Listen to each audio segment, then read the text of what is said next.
It is good to know that once upon a time a man built a garden of enchantment. Monet and Giverny built a garden of the real. In his water lilies he painted the surface of water. He seemed to be saying that we are I, immersed in the flux of light impregnating water.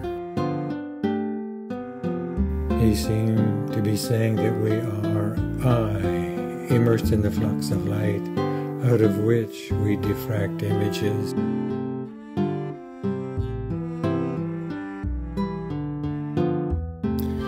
He kept working on his garden even while there was bombing going on from wars in the Outre-Monde. A dialogue between the old man and the watercourse way, and the new voice emerging, for it has been given a place here.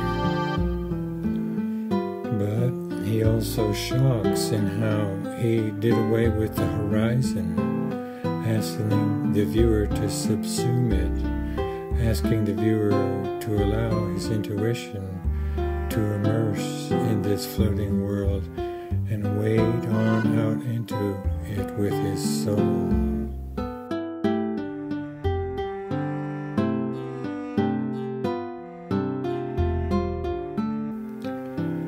In this above and below he had perspective and projection.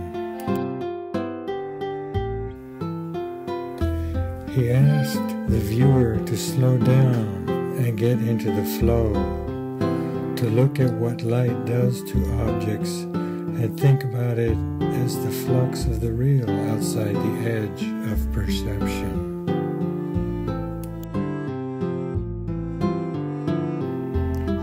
He asked the viewer to slow down and get into the flow. He asked the viewer.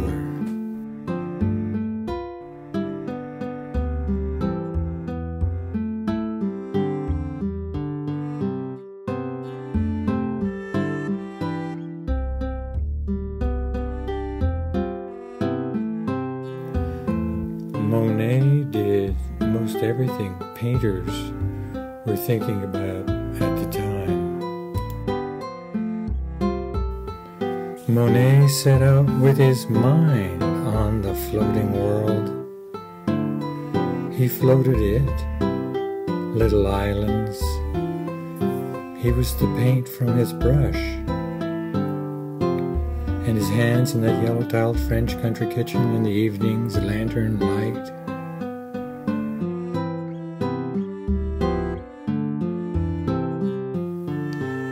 Where fairy tale magic of image, brush, cloud.